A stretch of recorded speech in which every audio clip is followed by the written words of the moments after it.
ಇದೆಯಲ್ಲ ಅದು ಒಂದೊಂದಾಗೆ ಕಳಿಸಿ ಬೀಳ್ತಾ ಇದೆ, ಒಂದೊಂದಾಗೆ ಬಯಲಾಗ್ತಾ ಇದೆ. ಈ ಪ್ರಕರಣದಲ್ಲಿ ಬಗೆದಷ್ಟು ಕೂಡ ಒಂದಷ್ಟು ವಿಚಾರಗಳು ಜೊತೆಗೆ ರಹಸ್ಯಗಳೆಲ್ಲವೂ ಕೂಡ ಗೊತ್ತಾಗ್ತಾ ಇದೆ. ಒಬ್ಬೊಬ್ಬರ ಕರಾಳ ಮುಖ ಇದೆಯಲ್ಲ ನಿಜಕ್ಕೂ ಕೂಡ ನಂಬೋದಕ್ಕೂ ಅಸಾಧ್ಯವಾದದ್ದು. ರಿಪಬ್ಲಿಕ್ ಕನ್ನಡದಲ್ಲಿ ಈ ಕ್ಷಣದ ಮೆಗಾ ಎಕ್ಸ್ಕ್ಲೂಸಿವ್ ಸ್ಟೋರಿ.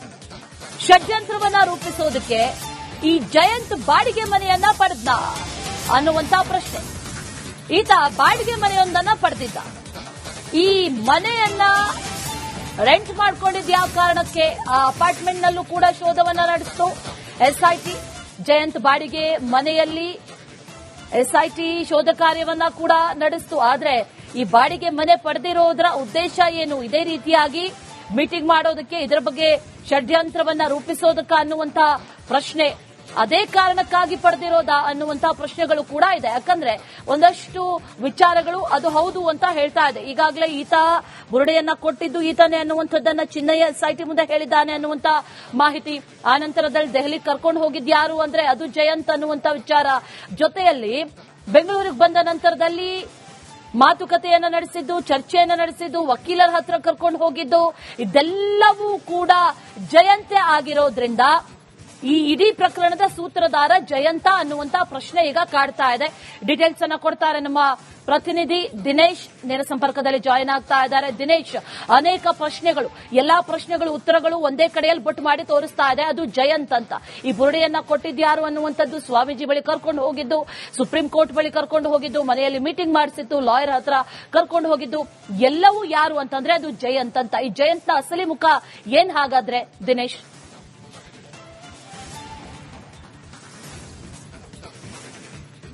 ಹೌದು ಅಶ್ವಿನಿ, ಅಂದ್ರೆ ಈ ಒಂದು ಬುರುಡೆ ವಿಚಾರಕ್ಕೆ ಸಂಬಂಧಿಸಿದಂತೆ ಮೇಲಿಂದ ಮೇಲೆ ಟ್ವಿಸ್ಟ್ಗಳು ಸಿಗ್ತಾ ಇದೆ, ಬೇರೆ ಬೇರೆ ಬೆಳವಣಿಗೆಗಳು ಕೂಡ ನಡೀತಾ ಇದೆ. ಇದರ ನಡುವೆ ಜಯಂತ್ ಅವರು ಇದರ ಒಂದು ಮಾಸ್ಟರ್ ಅಂದ್ರೆ ಕಿಂಗ್ ಪಿನ್ ಅನ್ನುವಂತ ಒಂದು ಪ್ರಶ್ನೆಗಳು ಕೂಡ ಮೂಡ್ತಾ ಇರುವಂತದ್ದು. ಯಾಕಂದ್ರೆ ಎಲ್ಲಾ ವಿಚಾರಗಳಲ್ಲೂ ಕೂಡ ಜಯಂತ್ ಅವರಿಗೆ ಕನೆಕ್ಟ್ ಆಗ್ತಾ ಇರುವಂತದ್ದು. ಅಂದ್ರೆ ಬುರುಡೆಯ ವಿಚಾರದಲ್ಲಿ ಎಲ್ಲವನ್ನೂ ಕೂಡ ಕನೆಕ್ಟ್ ಮಾಡಿದಾಗ ಅದ್ರ ಎಲ್ಲದರಲ್ಲೂ ಕೂಡ ಜಯಂತ್ ಅವರು ಇರುವಂತದ್ದು. ಪ್ರಮುಖವಾಗಿ ಆ ಒಂದು ಬುರುಡೆಯನ್ನು ಬೆಂಗಳೂರಿಗೆ ತಂದಾಗ ಅದನ್ನು ಇಡುವುದಕ್ಕೆ ವ್ಯವಸ್ಥೆ ಮಾಡಿರುವಂತದ್ದು ಕೂಡ ಜಯಂತ್ ಅವರೇ. ಅಂದ್ರೆ ಜಯಂತ್ ಅವರು ಒಂದು ಬಾಡಿಗೆ ಮನೆಯಲ್ಲಿ ಇರ್ತಾರೆ. ಅದರ ಮೇಲ್ಭಾಗದಲ್ಲಿ ಅಂದ್ರೆ ಅವರು ಇದ್ದಂತ ಬಾಡಿಗೆ ಮನೆಯ ಮೇಲ್ಭಾಗದಲ್ಲಿ ಒಂದು ಕೊಠಡಿ ಇರುತ್ತೆ. ಅದನ್ನ ಈ ಒಂದು ಬುರುಡೆ ಇರಿಸುವುದಕ್ಕೋಸ್ಕರವಾಗಿ ಅದನ್ನು ಕೂಡ ಬಾಡಿಗೆಗೆ ಖರೀದಿ ಮಾಡ್ತಾರೆ. ಅಲ್ಲಿ ಈ ಒಂದು ಬುರುಡೆಯನ್ನ ಇರಿಸಲಾಗುತ್ತೆ. ಮೇಲೆ ಬುರುಡೆ ಇರಿಸಿದ್ರು, ಕೆಳಭಾಗದ ಇವರ ಒಂದು ಮನೆ ಏನಿದೆ, ಬಾಡಿಗೆ ಮನೆ ಏನಿದೆ, ಇಲ್ಲಿ ಎಲ್ಲ ಪ್ಲಾನ್ಗಳು ಕೂಡ ರೂಪಿಸಲಾಗಿತ್ತು. ಹೀಗಾಗಿ ಇದರ ಒಂದು ಮಾಸ್ಟರ್ ಮೈಂಡ್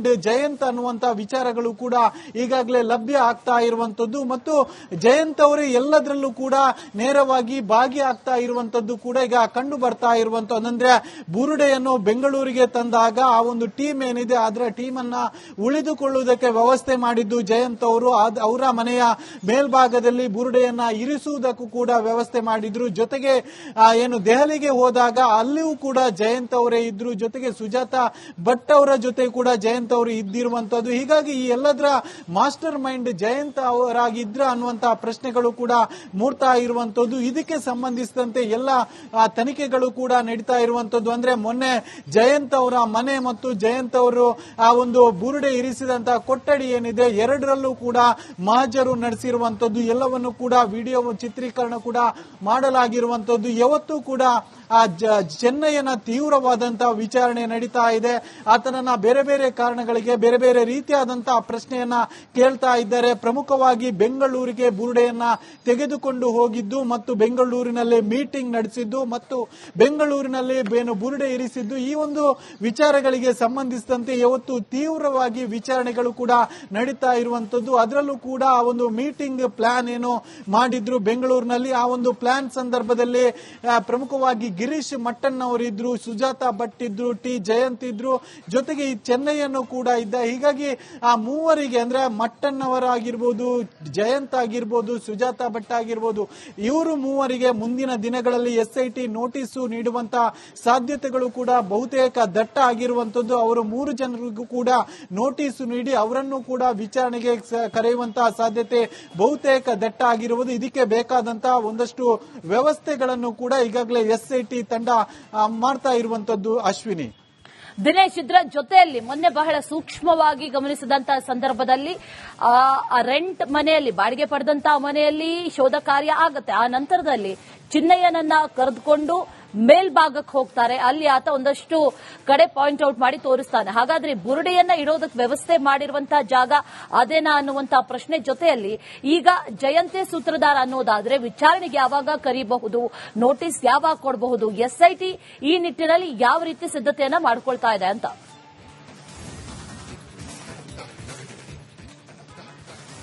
ಅಶ್ವಿನಿ, ಒಂದೆರಡು ದಿನಗಳಲ್ಲಿ ಆತನಿಗೆ ನೋಟಿಸ್ ಅನ್ನು ನೀಡಿ ಕರೆಯುವಂತಹ ಸಾಧ್ಯತೆ ಬಹುತೇಕ ದಟ್ಟ ಆಗಿರುವಂತದ್ದು. ಯಾಕಂದ್ರೆ ಜಯಂತಿಗೆ ಸೇರಿದಂತಹ ಬೆಂಗಳೂರಿನ ಬಾಡಿಗೆ ಮನೆ ಮತ್ತು ಬಾಡಿಗೆ ಮನೆಯ ಮೇಲ್ಭಾಗದಲ್ಲಿ ಇದ್ದಂತಹ ಕೊಠಡಿ ಎರಡರಲ್ಲೂ ಕೂಡ ಮಹಜರು ಪ್ರಕ್ರಿಯೆ ನಡೆದಿದೆ. ಹೀಗಾಗಿ ಆ ಒಂದು ಮಹಜರು ಪ್ರಕ್ರಿಯೆಗೆ ಸಂಬಂಧಿಸಿದಂತೆ ಮುಂದಿನ ದಿನಗಳಲ್ಲಿ ಜಯಂತಿಗೂ ಕೂಡ ನೋಟಿಸ್ ನೀಡಿ ಆತನನ್ನ ತೀವ್ರವಾಗಿ ವಿಚಾರಣೆಗೆ ಒಳಪಡಿಸುವಂತಹ ಸಾಧ್ಯತೆ ಬಹುತೇಕವಾಗಿ ದಟ್ಟ ಆಗಿರುವಂತದ್ದು. ಇದಕ್ಕೆ ಬೇಕಾದಂತಹ ಪೂರಕ ಸಿದ್ಧತೆಗಳು ಕೂಡ ಎಸ್ಐಟಿ ತಂಡ ನಡೆಸ್ತಾ ಇದೆ ಅನ್ನುವಂತಹ ಮಾಹಿತಿಗಳು ಕೂಡ ಲಭ್ಯ ಆಗ್ತಾ ಇರುವಂತದ್ದು. ಯಾಕಂದ್ರೆ ಆ ಒಂದು ಪ್ಲಾನ್ಗಳು ರೂಪ ಆಗಿರುವಂತದ್ದೇ ಜಯಂತ್ ಅವರ ಬಾಡಿಗೆ ಮನೆಯಲ್ಲಿ, ಬೆಂಗಳೂರಿನಲ್ಲಿದ್ದಂತಹ ಬಾಡಿಗೆ ಮನೆಯಲ್ಲಿ. ಜೊತೆಗೆ ಆ ಬಾಡಿಗೆ ಮನೆಯ ಮೇಲ್ಭಾಗದಲ್ಲಿ ಆ ಒಂದು ಬುರುಡೆ ಏನಿದೆ ಅಲ್ಲ ಅದನ್ನು ಕೂಡ ಇರಿಸಲಾಗಿತ್ತು. ಹೀಗಾಗಿ ಆ ಎರಡು ವಿಚಾರಕ್ಕೆ ಸಂಬಂಧಿಸಿದಂತೆ ಜೊತೆಗೆ ಆತನಿಗೆ ಆಶ್ರಯ ನೀಡಿದ್ದು, ಆತನನ್ನ ಕರೆದುಕೊಂಡು ಬಂದದ್ದು, ಈ ಎಲ್ಲ ವಿಚಾರಕ್ಕೆ ಸಂಬಂಧಿಸಿದಂತೆ ಜಯಂತ್ ಅವರು ಇದರಲ್ಲಿ ಪ್ರಮುಖವಾಗಿ ಇದ್ದಾರೆ ಅನ್ನುವಂಥದ್ದು ಗೊತ್ತಾಗ್ತಾ ಇರುವಂತದ್ದು. ಹೀಗಾಗಿ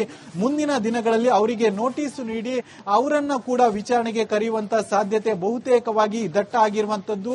ಸದ್ಯ ಚಿನ್ನಯ್ಯನನ್ನ ಎಸ್ಐಟಿ ಕಚೇರಿಯಲ್ಲಿ ಇರಿಸಲಾಗಿರುವಂತದ್ದು. ಅಲ್ಲಿ ತೀವ್ರವಾದಂತಹ ವಿಚಾರಣೆಗಳು ಕೂಡ ನಡೀತಾ ಇದೆ. Ashwini, right Dinesh, thank you ಡೀಟೇಲ್ಸ್ಗೆ.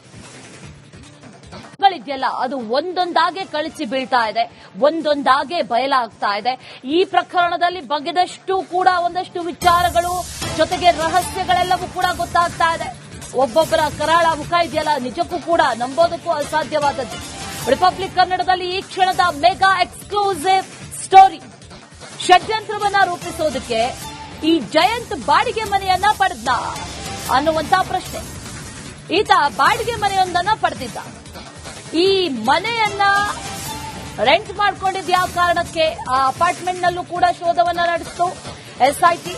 Jayant ಬಾಡಿಗೆ ಮನೆಯಲ್ಲಿ ಎಸ್ಐಟಿ ಶೋಧ ಕಾರ್ಯವನ್ನ ಕೂಡ ನಡೆಸಿತು. ಆದ್ರೆ ಈ ಬಾಡಿಗೆ ಮನೆ ಪಡೆದಿರೋದ್ರ ಉದ್ದೇಶ ಏನು? ಇದೇ ರೀತಿಯಾಗಿ ಮೀಟಿಂಗ್ ಮಾಡೋದಕ್ಕೆ, ಇದರ ಬಗ್ಗೆ ಷಡ್ಯಂತ್ರವನ್ನ ರೂಪಿಸೋದಕ್ಕ ಅನ್ನುವಂತ ಪ್ರಶ್ನೆ, ಅದೇ ಕಾರಣಕ್ಕಾಗಿ ಪಡೆದಿರೋದಾ ಅನ್ನುವಂತಹ ಪ್ರಶ್ನೆಗಳು ಕೂಡ ಇದೆ. ಯಾಕಂದ್ರೆ ಒಂದಷ್ಟು ವಿಚಾರಗಳು ಅದು ಹೌದು ಅಂತ ಹೇಳ್ತಾ ಇದೆ. ಈಗಾಗಲೇ ಈತ ಬುರುಡೆಯನ್ನ ಕೊಟ್ಟಿದ್ದು ಈತನೇ ಅನ್ನುವಂಥದ್ದನ್ನ ಚಿನ್ನಯ್ಯ ಎಸ್ಐಟಿ ಮುಂದೆ ಹೇಳಿದ್ದಾನೆ ಅನ್ನುವಂತ ಮಾಹಿತಿ. ಆ ನಂತರದಲ್ಲಿ ದೆಹಲಿ ಕರ್ಕೊಂಡು ಹೋಗಿದ್ಯಾರು ಅಂದ್ರೆ ಅದು ಜಯಂತ್ ಅನ್ನುವಂತ ವಿಚಾರ. ಜೊತೆಯಲ್ಲಿ ಬೆಂಗಳೂರಿಗೆ ಬಂದ ನಂತರದಲ್ಲಿ ಮಾತುಕತೆಯನ್ನ ನಡೆಸಿದ್ದು, ಚರ್ಚೆಯನ್ನ ನಡೆಸಿದ್ದು, ವಕೀಲರ ಹತ್ರ ಕರ್ಕೊಂಡು ಹೋಗಿದ್ದು, ಇದೆಲ್ಲವೂ ಕೂಡ ಜಯಂತೆ ಆಗಿರೋದ್ರಿಂದ ಈ ಇಡೀ ಪ್ರಕರಣದ ಸೂತ್ರಧಾರ ಜಯಂತ ಅನ್ನುವಂತ ಪ್ರಶ್ನೆ ಈಗ ಕಾಡ್ತಾ ಇದೆ. ಡೀಟೇಲ್ಸ್ ಅನ್ನ ಕೊಡ್ತಾರೆ ನಮ್ಮ ಪ್ರತಿನಿಧಿ ದಿನೇಶ್, ನೇರ ಸಂಪರ್ಕದಲ್ಲಿ ಜಾಯಿನ್ ಆಗ್ತಾ ಇದ್ದಾರೆ. ದಿನೇಶ್, ಅನೇಕ ಪ್ರಶ್ನೆಗಳು, ಎಲ್ಲಾ ಪ್ರಶ್ನೆಗಳು ಉತ್ತರಗಳು ಒಂದೇ ಕಡೆಯಲ್ಲಿ ಬೊಟ್ಟು ಮಾಡಿ ತೋರಿಸ್ತಾ ಇದೆ, ಅದು ಜಯಂತ್ ಅಂತ. ಈ ಬುರುಡೆಯನ್ನ ಕೊಟ್ಟಿದ್ಯಾರು ಅನ್ನುವಂಥದ್ದು, ಸ್ವಾಮೀಜಿ ಬಳಿ ಕರ್ಕೊಂಡು ಹೋಗಿದ್ದು, ಸುಪ್ರೀಂ ಕೋರ್ಟ್ ಬಳಿ ಕರ್ಕೊಂಡು ಹೋಗಿದ್ದು, ಮನೆಯಲ್ಲಿ ಮೀಟಿಂಗ್ ಮಾಡಿಸಿತ್ತು, ಲಾಯರ್ ಹತ್ರ ಕರ್ಕೊಂಡು ಹೋಗಿದ್ದು, ಎಲ್ಲವೂ ಯಾರು ಅಂತಂದ್ರೆ ಅದು ಜಯಂತ್ ಅಂತ. ಈ ಜಯಂತ್ನ ಅಸಲಿ ಮುಖ ಏನ್ ಹಾಗಾದ್ರೆ ದಿನೇಶ್?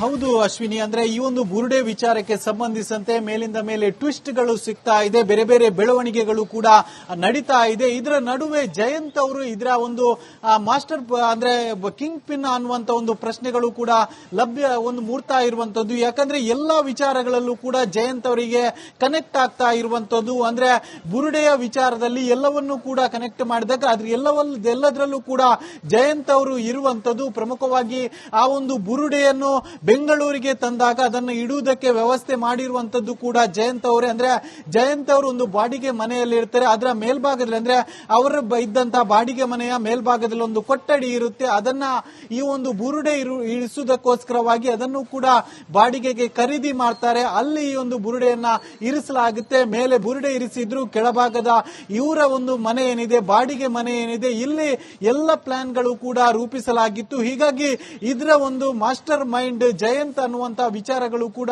ಈಗಾಗಲೇ ಲಭ್ಯ ಆಗ್ತಾ ಇರುವಂತದ್ದು ಮತ್ತು ಜಯಂತ್ ಅವರೇ ಎಲ್ಲದರಲ್ಲೂ ಕೂಡ ನೇರವಾಗಿ ಭಾಗಿಯಾಗ್ತಾ ಇರುವಂತದ್ದು ಕೂಡ ಈಗ ಕಂಡು ಬರ್ತಾ ಇರುವಂತದ್ದು. ಅಂದ್ರೆ ಬುರುಡೆಯನ್ನು ಬೆಂಗಳೂರಿಗೆ ತಂದಾಗ ಆ ಒಂದು ಟೀಮ್ ಏನಿದೆ ಅದರ ಟೀಮ್ ಅನ್ನ ಉಳಿದುಕೊಳ್ಳುವುದಕ್ಕೆ ವ್ಯವಸ್ಥೆ ಮಾಡಿದ್ದು ಜಯಂತ್ ಅವರು.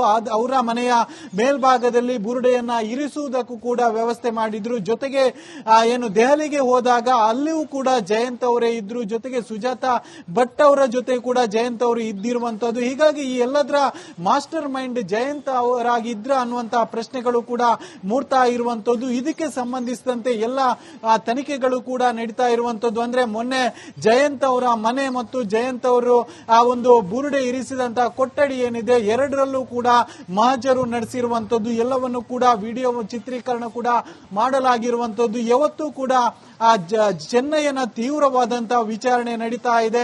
ಆತನನ್ನ ಬೇರೆ ಬೇರೆ ಕಾರಣಗಳಿಗೆ ಬೇರೆ ಬೇರೆ ರೀತಿಯಾದಂತಹ ಪ್ರಶ್ನೆಯನ್ನ ಕೇಳ್ತಾ ಇದ್ದಾರೆ. ಪ್ರಮುಖವಾಗಿ ಬೆಂಗಳೂರಿಗೆ ಬುರುಡೆಯನ್ನ ತೆಗೆದುಕೊಂಡು ಹೋಗಿದ್ದು ಮತ್ತು ಬೆಂಗಳೂರಿನಲ್ಲಿ ಮೀಟಿಂಗ್ ನಡೆಸಿದ್ದು ಮತ್ತು ಬೆಂಗಳೂರಿನಲ್ಲಿ ಬುರುಡೆ ಇರಿಸಿದ್ದು, ಈ ಒಂದು ವಿಚಾರಗಳಿಗೆ ಸಂಬಂಧಿಸಿದಂತೆ ಯಾವತ್ತು ತೀವ್ರವಾಗಿ ವಿಚಾರಣೆಗಳು ಕೂಡ ನಡೀತಾ ಇರುವಂತದ್ದು. ಅದರಲ್ಲೂ ಕೂಡ ಆ ಒಂದು ಮೀಟಿಂಗ್ ಪ್ಲಾನ್ ಏನು ಮಾಡಿದ್ರು ಬೆಂಗಳೂರಿನಲ್ಲಿ, ಆ ಒಂದು ಪ್ಲಾನ್ ಸಂದರ್ಭದಲ್ಲಿ ಪ್ರಮುಖವಾಗಿ ಗಿರೀಶ್ ಮಟ್ಟನ್ ಅವರಿದ್ರು, ಸುಜಾತ ಭಟ್ ಇದ್ರು, ಟಿ ಜಯಂತ್ ಇದ್ರು, ಜೊತೆಗೆ ಈ ಚೆನ್ನೈಯನ್ನು ಕೂಡ ಇದ್ದ. ಹೀಗಾಗಿ ಆ ಮೂವರಿಗೆ ಅಂದ್ರೆ ಮಟ್ಟನ್ ಅವರಾಗಿರ್ಬೋದು, ಜಯಂತ್ ಆಗಿರ್ಬೋದು, ಸುಜಾತ ಭಟ್ ಆಗಿರ್ಬೋದು, ಇವರು ಮೂವರಿಗೆ ಮುಂದಿನ ದಿನಗಳಲ್ಲಿ ಎಸ್ಐಟಿ ನೋಟಿಸ್ ನೀಡುವಂತಹ ಸಾಧ್ಯತೆಗಳು ಕೂಡ ಬಹುತೇಕ ದಟ್ಟ ಆಗಿರುವಂತದ್ದು. ಅವರು 3 ಜನರಿಗೂ ಕೂಡ ನೋಟಿಸ್ ನೀಡಿ ಅವರನ್ನು ಕೂಡ ವಿಚಾರಣೆಗೆ ಕರೆಯುವಂತಹ ಸಾಧ್ಯತೆ ಬಹುತೇಕ ದಟ್ಟ ಆಗಿರುವುದು. ಇದಕ್ಕೆ ಬೇಕಾದಂತಹ ಒಂದಷ್ಟು ವ್ಯವಸ್ಥೆಗಳನ್ನು ಕೂಡ ಈಗಾಗಲೇ ಎಸ್ಐಟಿ ತಂಡ ಮಾಡ್ತಾ ಇರುವಂತದ್ದು. ಅಶ್ವಿನಿ, ದಿನೇಶ್, ಇದರ ಜೊತೆಯಲ್ಲಿ ಮೊನ್ನೆ ಬಹಳ ಸೂಕ್ಷ್ಮವಾಗಿ ಗಮನಿಸಿದಂತಹ ಸಂದರ್ಭದಲ್ಲಿ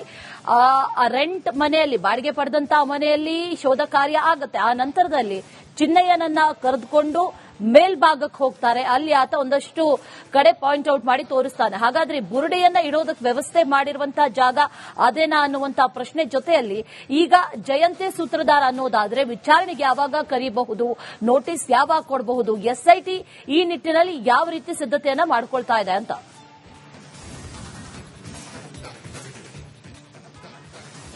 ಅಶ್ವಿನಿ, ಒಂದೆರಡು ದಿನಗಳಲ್ಲಿ ಆತನಿಗೆ ನೋಟಿಸ್ ಅನ್ನು ನೀಡಿ ಕರೆಯುವಂತಹ ಸಾಧ್ಯತೆ ಬಹುತೇಕ ದಟ್ಟ ಆಗಿರುವಂತದ್ದು. ಯಾಕಂದ್ರೆ ಜಯಂತಿಗೆ ಸೇರಿದಂತಹ ಬೆಂಗಳೂರಿನ ಬಾಡಿಗೆ ಮನೆ ಮತ್ತು ಬಾಡಿಗೆಯ ಮನೆಯ ಮೇಲ್ಭಾಗದಲ್ಲಿ ಇದ್ದಂತಹ ಕೊಠಡಿ ಎರಡರಲ್ಲೂ ಕೂಡ ಮಹಜರು ಪ್ರಕ್ರಿಯೆ ನಡೆದಿದೆ. ಹೀಗಾಗಿ ಆ ಒಂದು ಮಹಜರು ಪ್ರಕ್ರಿಯೆಗೆ ಸಂಬಂಧಿಸಿದಂತೆ ಮುಂದಿನ ದಿನಗಳಲ್ಲಿ ಜಯಂತಿಗೂ ಕೂಡ ನೋಟಿಸ್ ನೀಡಿ ಆತನನ್ನ ತೀವ್ರವಾಗಿ ವಿಚಾರಣೆಗೆ ಒಳಪಡಿಸುವಂತಹ ಸಾಧ್ಯತೆ ಬಹುತೇಕವಾಗಿ ದಟ್ಟ ಆಗಿರುವಂತದ್ದು. ಇದಕ್ಕೆ ಬೇಕಾದಂತಹ ಪೂರಕ ಸಿದ್ಧತೆಗಳು ಕೂಡ ಎಸ್ಐಟಿ ತಂಡ ನಡೆಸ್ತಾ ಇದೆ ಅನ್ನುವಂತಹ ಮಾಹಿತಿಗಳು ಕೂಡ ಲಭ್ಯ ಆಗ್ತಾ ಇರುವಂತದ್ದು. ಯಾಕಂದ್ರೆ ಆ ಒಂದು ಪ್ಲಾನ್ಗಳು ರೂಪ ಆಗಿರುವಂತದ್ದೇ ಜಯಂತ್ ಅವರ ಬಾಡಿಗೆ ಮನೆಯಲ್ಲಿ, ಬೆಂಗಳೂರಿನಲ್ಲಿ ಇದ್ದಂತಹ ಬಾಡಿಗೆ ಮನೆಯಲ್ಲಿ. ಜೊತೆಗೆ ಆ ಬಾಡಿಗೆ ಮನೆಯ ಮೇಲ್ಭಾಗದಲ್ಲಿ ಆ ಒಂದು ಬುರುಡೆ ಏನಿದೆ ಅಲ್ಲ ಅದನ್ನು ಕೂಡ ಇರಿಸಲಾಗಿತ್ತು. ಹೀಗಾಗಿ ಆ ಎರಡು ವಿಚಾರಕ್ಕೆ ಸಂಬಂಧಿಸಿದಂತೆ ಜೊತೆಗೆ ಆತನಿಗೆ ಆಶ್ರಯ ನೀಡಿದ್ದು, ಆತನನ್ನ ಕರೆದುಕೊಂಡು ಬಂದದ್ದು, ಈ ಎಲ್ಲ ವಿಚಾರಕ್ಕೆ ಸಂಬಂಧಿಸಿದಂತೆ ಟಿ ಜಯಂತ್ ಅವರು ಇದರಲ್ಲಿ ಪ್ರಮುಖವಾಗಿ ಇದ್ದಾರೆ ಅನ್ನುವಂಥದ್ದು ಗೊತ್ತಾಗ್ತಾ ಇರುವಂತದ್ದು. ಹೀಗಾಗಿ ಮುಂದಿನ ದಿನಗಳಲ್ಲಿ ಅವರಿಗೆ ನೋಟಿಸ್ ನೀಡಿ ಅವರನ್ನ ಕೂಡ ವಿಚಾರಣೆಗೆ ಕರೆಯುವಂತಹ ಸಾಧ್ಯತೆ ಬಹುತೇಕವಾಗಿ ದಟ್ಟ ಆಗಿರುವಂತದ್ದು.